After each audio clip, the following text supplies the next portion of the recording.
আমরা 144 ধারা মেনে আমাদের সবাই এখানে থাকবে। আমরা শুধু 5 জনের একটা টিম প্রতিনিধি দল সেখানে যাব, মামলা দায়ের করব এবং হসপিটালে দেখে আমরা ফিরে আসব। সেটা পর্যন্ত তারা এগ্রি করে নাই। আজকে আমরা যখন যাচ্ছিলাম আমাদেরকে স্তরে স্তরে বাধা দেওয়া হয়েছে।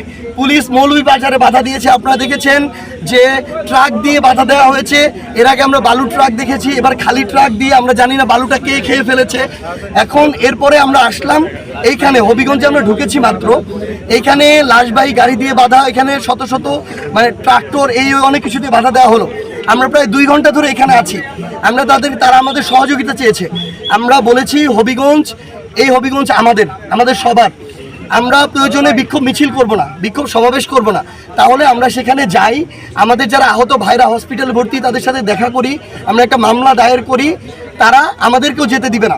তার সর্বশেষ আমরা এটা বলেছি যে আমরা 144 ধারা মেনে আমাদের সবাই এখানে থাকবে। আমরা শুধু 5 জনের একটা টিম প্রতিনিধি দল সেখানে যাব, মামলা দায়ের করব এবং হসপিটালে দেখে আমরা ফিরে আসব। সেটা পর্যন্ত তারা এগ্রি করে নাই। যেটা বুঝতে বিন্দুমাত্র বাকি নাই, যেখানে বিএনপি সরকার, এখানকার দলীয় এমপি সবাই মিলে প্রশাসনকে তাদের দলীয় এজেন্ডা বাস্তবায়ন করাচ্ছে। এবং সর্বশেষ তারা এখানে 4-5 দিয়ে ছাত্রদল, যুবদল, তারপর বিএনপির বিভিন্ন ধরনের, আমরা ওই দিক থেকে স্লোগান শুনছি। আমাদেরকে অনেকে এখানে ভাইরা আছে এসে বলছেন যে সশস্ত্রভাবে তারা ওইখানে দাঁড়িয়ে আছে। সর্বশেষ আমরা একটা জিনিস বলেছি যে আমাদের এখানে মামলা নিতে হবে।